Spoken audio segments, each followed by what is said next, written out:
Саламатсызбы ардактуу айым? Ободо келечектен үмүттөнгөн айымдар уктуруусу. Кайрадан аба толкундары аркылуу бири бирибизге салам узатып, маектешип отурууга убакыт келип жеткени биз үчүн абдан кубанычтуу. Биздин бүгүнкү уктуруунун темасы тишке жакшы кам көрүү тууралуу болмокчу. Мен да сиз менен амандашып турганыма кубанычтамын. Жана уктуруубуздун экинчи бөлүгүндө жаныбызды азыктандыруучу Кудай сөзүнө негизделген уктуруубуздун негиздөөчүсү Марли эжебиздин Кудайдын жаратылышы жөнүндө ой толгоолору менен бөлүшөбүз. Ошондой эле жагымдуу ырларга да орун беребиз. Биз менен уктуруунун аягына чейин калыңыз, кымбаттуу курбум. Ардактуу айым, баарыбызга маалым болгондой биздеги адаттар ар кандай эмеспи? Алардын айрымдары зыяндуу, жаман адаттар. Алар менен бирге өзүбүздү тарбиялап жакшы да адаттарга көндүргөнбүз. Адаттардын биздин жашообузга тийгизген таасири өтө күчтүү. Андыктан бүгүнкү уктуруубузда биз тиштерибизге туура эмес кам көрүү менен байланышкан жаман адат тууралуу сөз кылабыз. Ошондой эле тиштерибизге туура кам көрүү туурасында кеп кеңештер менен бөлүшөбүз. Кымбаттуу айым, көптөрүбүз тиштерибизге жакшы жана туура кам көрүү керектигин ойлонбостон эле үстүртөн өзүнөн өзү эле таза сакталчудай мамиле кылып коебуз. Тиштер жакшы жана көпкө сакталыш үчүн кылдаттык менен кам көрүлүүсү зарыл. Бүгүн биз сиз менен ооз көңдөйүнө байланыштуу жаман адаттар жана алардын сиздин ден соолугуңузга тийгизе турган зыяндары тууралуу айтып бергибиз келет. Эмаль деп аталган тишти каптап турган сырткы бөлүгү адамдын организминде эң катуу структура болуп саналат. Бирок ошол катуу структура сынбайт же бузулбайт деп ойлоого болбойт. Эгер сиз тишиңиз менен жаңгак чакканды, катуу момпо суйларды чайнап жегенди, катуу жана муздак балмуздакты жегенди, өтө куурулган тамак аштарды жакшы көрсөңүз, мунун баары сиздин тишиңизге каршы келген жаман адаттар болуп саналат.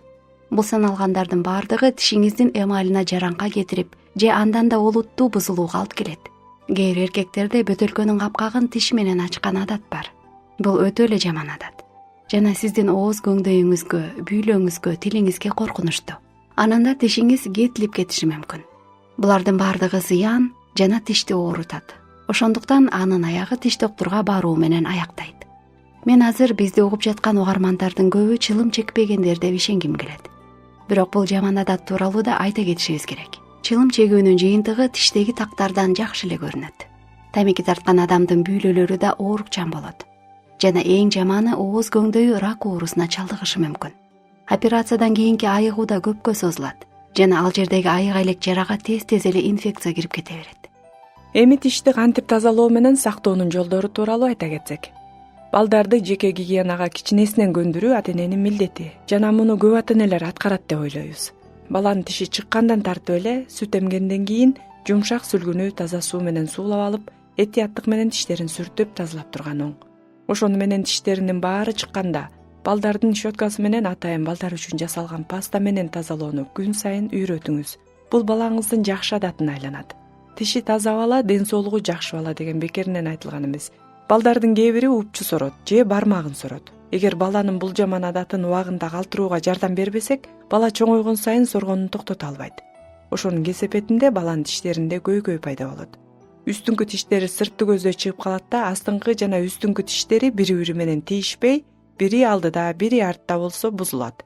Эгер мындай көрүнүш балаңыздан байкалып жатса, аны оңдоонун жалгыз жолу бул брекет системасы болуп саналат. Брекет бул кыйшайган тиштерди түздөөчү, атайын жасалган тиштерге кийгизилүүчү темир. Күнүнө 2 рет сөзсүз түрдө тиш тазалоо балдарыңыз менен өзүңүздүн да жакшы, пайдалуу адатыңызга айланып калса деген тилектебиз. Ошондой эле курамында кальций витаминине бай келген сүт азыктары да тишиңиз үчүн өтө пайдалуу. Сабиз, алма сыяктуу катуу жер жемиштер да тишиңизди тазалап турат. Ошондой эле организмиңизге пайдалуу витамин болуп эсептелет. Ал эми катуу момпой суйларды, деги эле шекер кошулган азыктарды азайтуу менен үзгүлтүксүз түрдө туура тазалоо тишиңиздин, бүйлөлөрүңүздүн сакталышына жакшы көмөк болот. Тиш пасталарынын түрлөрүн кезек менен алмаштырып, атайын тиш чайкоочу каражаттарды ар бир тиш жуудан кийин колдонсоңуз, тишиңиз үчүн да, бүйлөлөр жана деги эле бүтүндөй ооз көңдөйү үчүн пайдалуу. Асел, жакында атенем жашаган айыл жеринде эс алууга мага сонун мүмкүнчүлүк болду. Бактын ортосунда коюлган темир керебетке жатып алып, көк асманга көз чаптырдым. Бир жагынан калдайган булуттар сылаңдап тургансып, жана тээ алыста кээ бир булуттар жай кайдадыр бир жакка жылып жатышты. Ушундай тынч, эс алып жатканда кооз жаратылыш менен курчалган болсоң, жаратуучунун чеберчилигине таңданбай кое албайт экенсиң. Керемет жаратылыш эле бизге Кудайдын канча деген сапаттарын таанытат. Ар күнү эртең менен чыгып келаткан жана батып бараткан күндүн сулуулугуна суктана алабыз. Ооба, туура айтасың. Албетте, ар күнү ар башка түстөргө боюлгон асманды көрүү дагы кандай сонун. Мага да калгып жай жылып бараткан булуттарга көз салуу аябай жагат. Кудайдын жаратылышынын сулуулугун суу боюна отуруп алып, куштардын сайраганы менен кошуп байкоого алуу да эң сонун. Ал эми сиз, ардактуу айым, Кудайдын жаратылышында эмнелерге өзгөчө көңүл бурасыз? Азыркы мезгилдин сулуулугу да өзгөчө экенине кошуласыз деп ойлойм. Сиз өзүңүз жашаган жердин сулуулугуна суктанууну унуткан жоксузбу?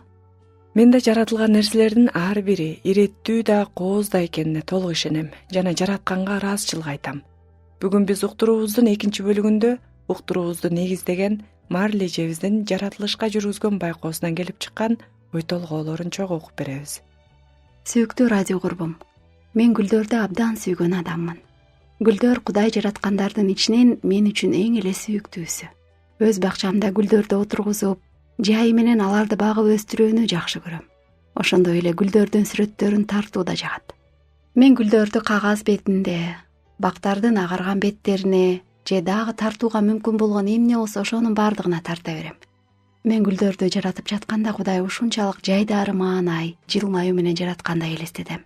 Биз алардын сулуулугун көрүп суктанышыбыз, ырахаттанышыбыз үчүн ал гүлдөрдүн көп түрүн жараткан. Ал эми азыр мен сизден мындай суроо сурайын. Акыркы жолу сиз Кудайдын керемет жаратылышын суктанып кароо үчүн качан убакыт бөлдүңүз эле? Көп түрлүү гүлдөрдүн сулуулугуна гана эмес, буркураган жытын искеп, же андан кийин чыккан күн жебелерине көңүл бөлдүңүзбү? Сүрөткө тартып койгондой өз нугунан чыкпай аккан сууну, көк мелжиген аска тоолорду жана анын башындагы аппак карды, баштары данга толуп ийилген буудай талааларын байкоо үчүн көңүл бурдуңузбу? Же болбосо сөз менен жеткире алгыс наристенин моторайган колу буту жана таптаза жылмаюусу ичиңизде кандай сезимдерди жаратат? Биз жашап турган дүйнө кантип жаралгандыгы тууралуу ар кандай булактардан ар кандай маалыматтарды алууга болот. Бирок ыйык жазуу аны Кудай теңир жараткандыгы тууралуу катары менен толугу менен баяндайт. Адамзатка ушунчалык ырахаттануу менен кубаныч алып келген жаратылышты Кудай өзү улуу кемеңгерлиги, чексиз акылы менен, кудурет күчү менен жоктон барды жараткан. Ооба, Кудай гана ушул ааламга миллиондогон жылдыздар менен планеталарды батырган. Ошого карабастан ал жер бетине жаратылган ар бир адам үчүн кам көрүп, сүйө турганын ар бир жаратылыш аркылуу да жар салып турат. Кээ бир окумуштуулар белгилегендей, биз жана ар бир жаратылган нерсе кандайдыр бир катуу жарылуудан кийин пайда болуп калган эмеспиз, же кандайдыр бир мурун колдонулган материалдардан жасалган эмеспиз, же денебиз жансыз калганда ал кайрадан башка бир жандыктын же адамдын келбетинде кайра жаралбайт. Ыйык Инжил китебинде Еврейлерге катта 9-бөлүм 27-аятта мындай делген: Адам баласы бир ирет өлүп, андан кийин сотко келиши керек.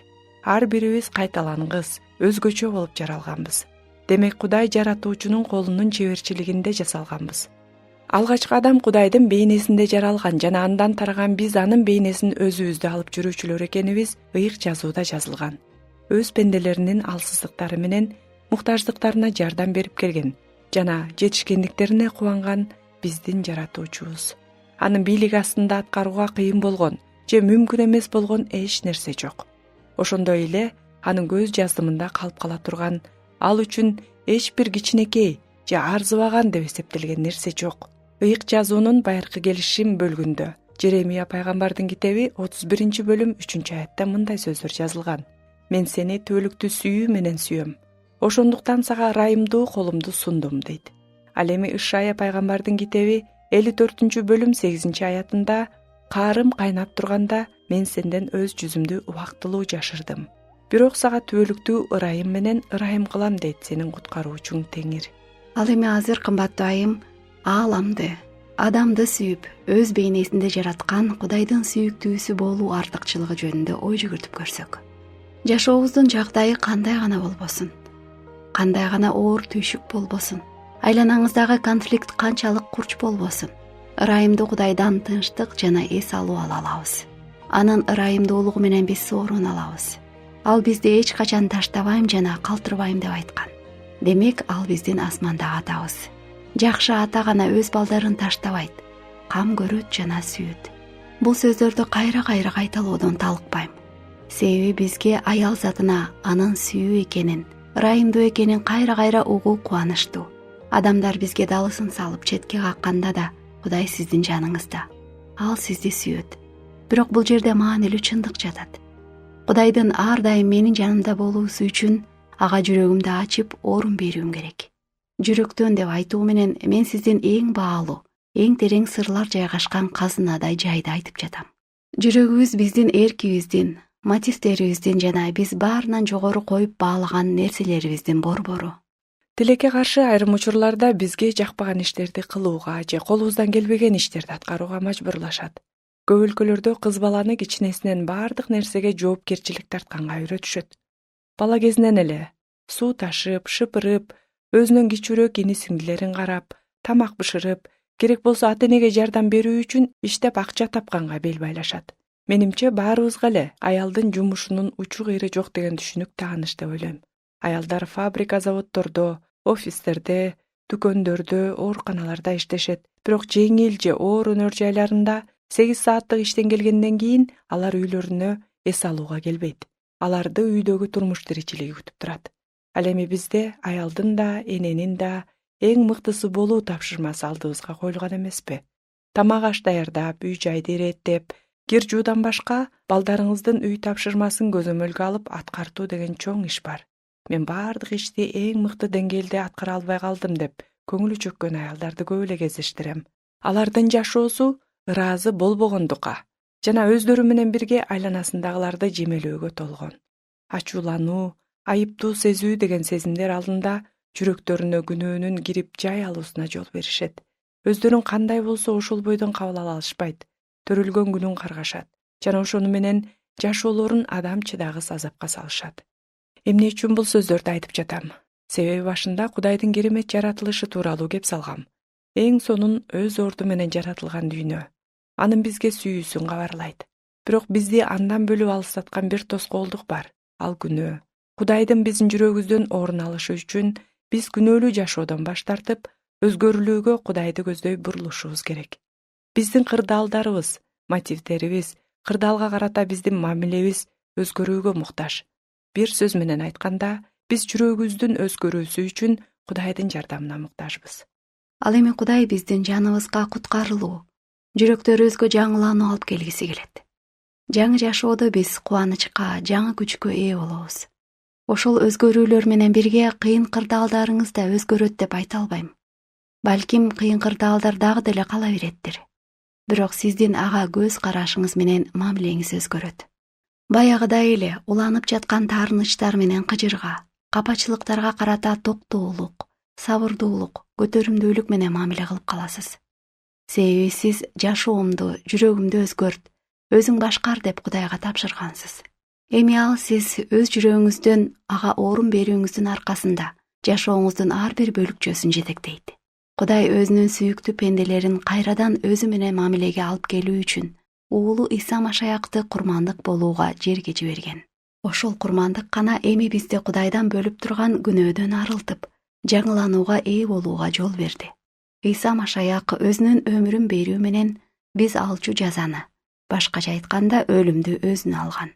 Ошол фактынын аркасында биз бул жердеги өмүрүбүз аяктагандан соң денебиз эмес, жаныбыз түбөлүк өмүргө ээ болот. Бул тууралуу Кудайдын сөзү деп аталган ыйык жазуу айтат.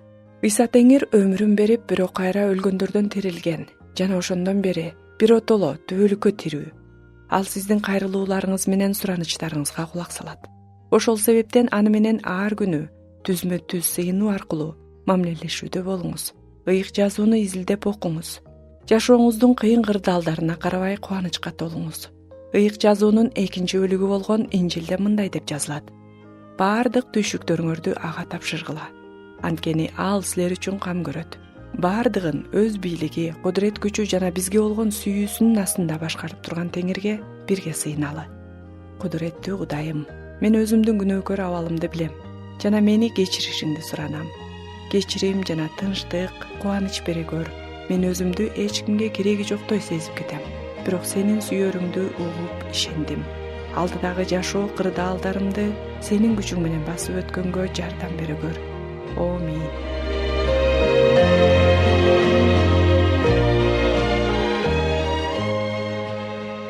Кымбаттуу айым, биздин уктуруубуз үчүн убакыт бөлүп биз менен болгонуңузга терең ыраазычылык айтабыз. Биздин уктуруулар тууралуу ой пикир жазып СМС билдирүү да калтырыңыз. Эгерде биз менен бөлүшүү үчүн окуяларыңыз болсо да бизге билдириңиз жана бөлүшүңүз. Биз сиз менен байланышка кубаныч менен чыгабыз жана баарлашабыз. Ушул апта ичинде Кудайдын сизди сүйөрүн жана сизге камкор экенин унутпаңыз. Анын камкордуулугу туруктуу жана сүйүүсүз шартсыз. Ар бир күнүңүз Кудайдын тынчтыгы, кубанычы жана ырайым менен коштолсун. Эртең да обого чыга турган куттуу коломто уктуруусуна кош келиңиз.